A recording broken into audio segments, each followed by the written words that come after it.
শুভ দুপুর বন্ধুরা, অনেক দিন পর রান্নার ভিডিও নিয়ে আসলাম।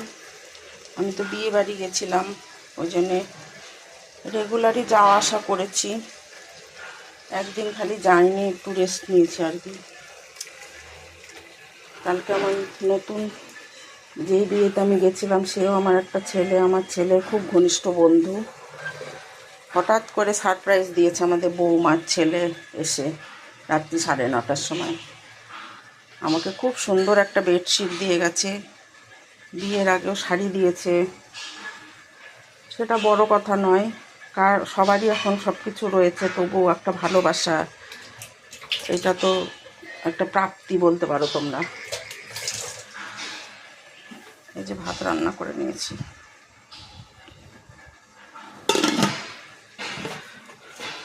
আর এখানে দেখো আমুদি মাছ, পেঁয়াজ কলি, বেগুন দিয়ে।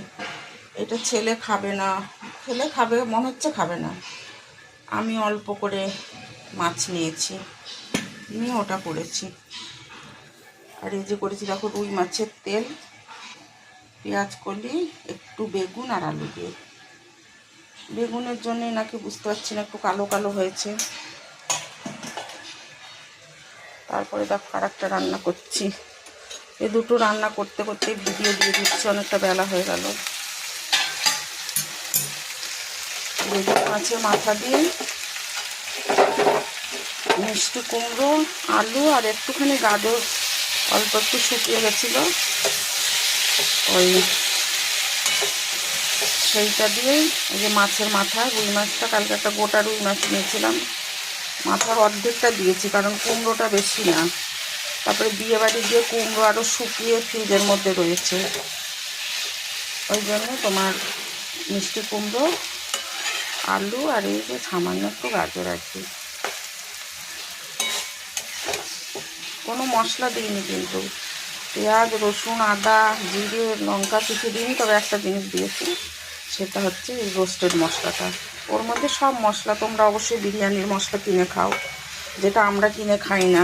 আমার বউ, দিদি, আমরা নিজেরাই বানাই। দিদি বানাই, আগে আমিও বানাতাম, এখন দিদি বানায়, ওখান থেকে আমি নিয়ে চলে আসি। আমার জন্য ও বানায়। আমার দিদি আছে যতদিন, আমার চিন্তা নেই। এটা হচ্ছে মিষ্টি কুমড়ো দিয়ে, আলু দিয়ে, মাছের মাথা দিয়ে হয়ে গেছে। বন্ধ করে দিই। আর একটু গাজর দেখো পড়ে রয়েছে, কবে থেকে করব বলে ভাবছি। গাজরটা দিয়ে একটু আজকে গাজরের হালুয়া করব। ছেলেকে বলবো না,